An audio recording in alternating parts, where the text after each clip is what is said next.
חברת טורוס מתמחה בניהול גלובלי של נכסים בסקטורים של מגורים, משרדים, תעשייה, קמעונאות, מלונאות ושימושים מסחריים אחרים עבור משקיעים פרטיים עתירי הון וגופים מוסדיים. החברה, שנוסדה בשנת 1976, משקיעה בארצות הברית, קנדה, גרמניה ובריטניה. נמצא איתנו אריק ריינבוט, נשיא טורוס, עמו נשוחח על תחומי ההשקעות הבולטים בארצות הברית, על השפעת הריבית, על השקעות ועוד. Hello, Eric. Hello. What are investors looking for in terms of real estate investments?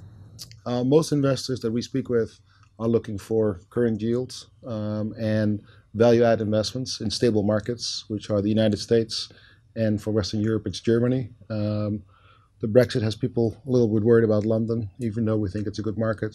And we're active both in Germany and the United States. What real estate sectors those feel are going to be very promising in the next years? Our focus for the next few years will be mainly on logistics, warehouse industry, and the multifamily sector. Logistics will continue to benefit from the e-commerce trends, especially the so-called last mile delivery.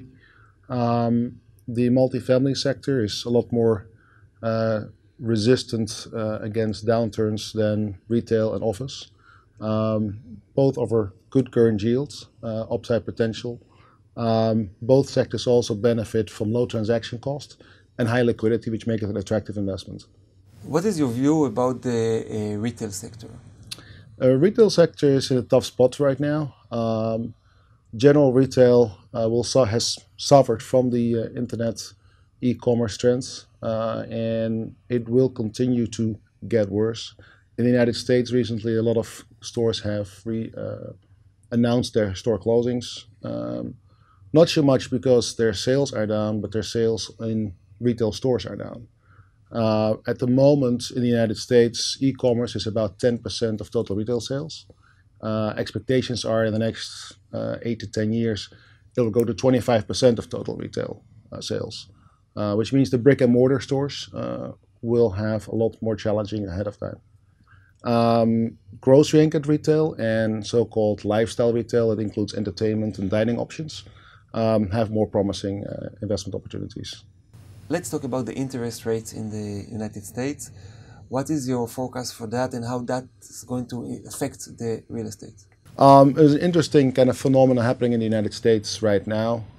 There's kind of a difference between market perception, if you look at the stock market versus the bond market. The stock market has priced in a lot of euphoria about a Republican administration with deregulation and growth investments. The bond markets don't seem to believe that story yet, or I think they feel that it's a lot more difficult to go through the political process to implement changes required.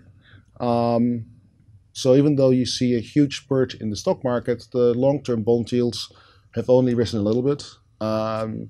They are forecasted to remain below 3% for the near future, which bodes well for real estate investments because the longer-term financing didn't really change much. We will probably see a slight contraction in lending margins from banks.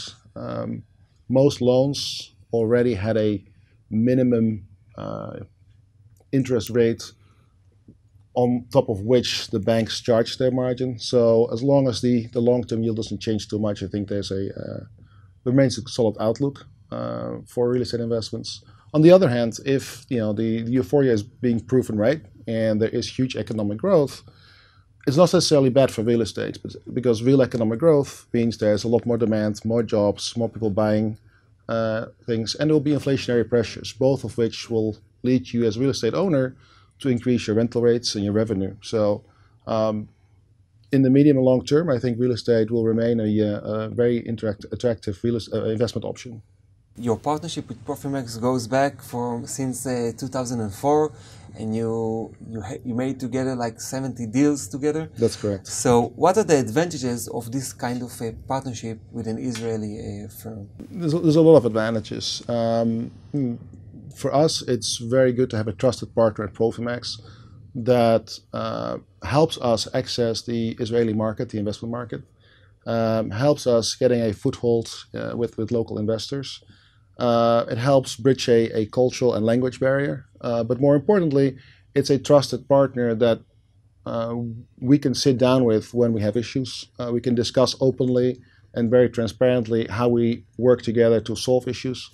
Profmex has a great reputation in Israel, which helps our reputation as well. Okay, thank you so much, Eric, for coming here. Thank you for having me. It's a pleasure to be here. Thank you. Thanks.